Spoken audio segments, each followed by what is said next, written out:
اس video میں ہم سیکھیں گے فریزل وربز کے متعلق. تو فریزل ورب سے مراد ہے ایک چھوٹا سا مصرع کہ جس میں ایک ورب پایا جاتا ہے. ورب یعنی کوئی ایکشن ورڈ یعنی جس کا تعلق عمل سے ہو اور اس کے ساتھ ہی ایک ایڈورب یا پھر ایک پریپوزیشن بھی موجود ہوتا ہے. ایڈورب سے کیا مراد ہے؟ یعنی کسی بھی جملے میں استعمال کیا جانے والا وہ لفظ جو کہ ایک ورب یا ایڈجیکٹو یا پھر کسی دوسرے ایڈورب کو ڈسکرائب کرتا ہو یا اسے یعنی اس کے متعلق بتاتا ہو تاکہ اسے اور بھی اچھی طرح سے سمجھا جا سکے. اور پریپوزیشن کیا ہوتا ہے؟ یہ جملوں کے اندر استعمال کیے جانے والے وہ الفاظ ہوتے ہیں جو دو چیزوں کے درمیان تعلق پیدا کرتے ہیں یا پھر جگہ کا تعین کرتے ہیں کہ ایک چیز دوسری چیز کے مقابلے میں کس جگہ پر ہے، جیسے آن، انڈر، آف، بائی، فار وغیرہ.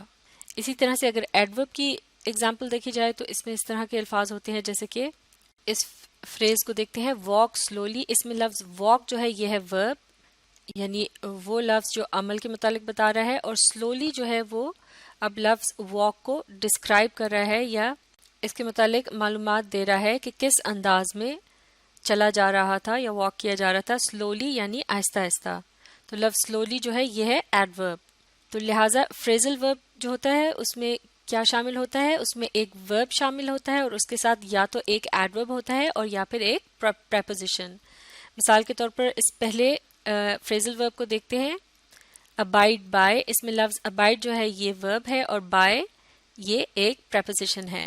تو لہٰذا فریزل وربز جو ہوتے ہیں چھوٹے چھوٹے مصرے ہوتے ہیں جنہیں جملوں میں گفتگو کے دوران یا پھر تحریر میں اپنی بات کے اندر روانی پیدا کرنے کے لیے اور جامع بنانے کے لیے یعنی سننے والے کے لیے مزید دلچسپ اور معنی خیز بنانے کے لیے ان فریزل وربز کو استعمال کیا جاتا ہے. تو چلیے اب میننگز اور سینٹنسز کی مدد سے ان فریزل وربز کو سمجھنے کی کوشش کرتے ہیں.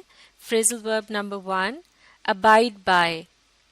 میننگ accept اور follow a decision or rule یعنی کسی فیصلے یا قانون کو ماننا اور اس کی پیروی کرنا یعنی اس پر عمل کرنا.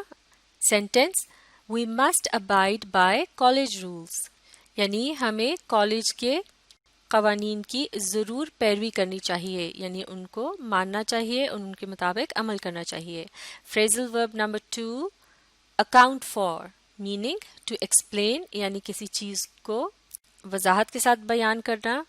Sentence she had to account for all the money she had spent یعنی اسے اس تمام پیسے سے متعلق حساب دینا پڑا جو کہ اس نے خرچ کیا تھا. فریزل verb number 3 accuse of. Meaning being blamed of something بلکہ یوں کہیں تو بہتر ہوگا being blamed for something یعنی کسی بات کا الزام آنا کسی شخص پر.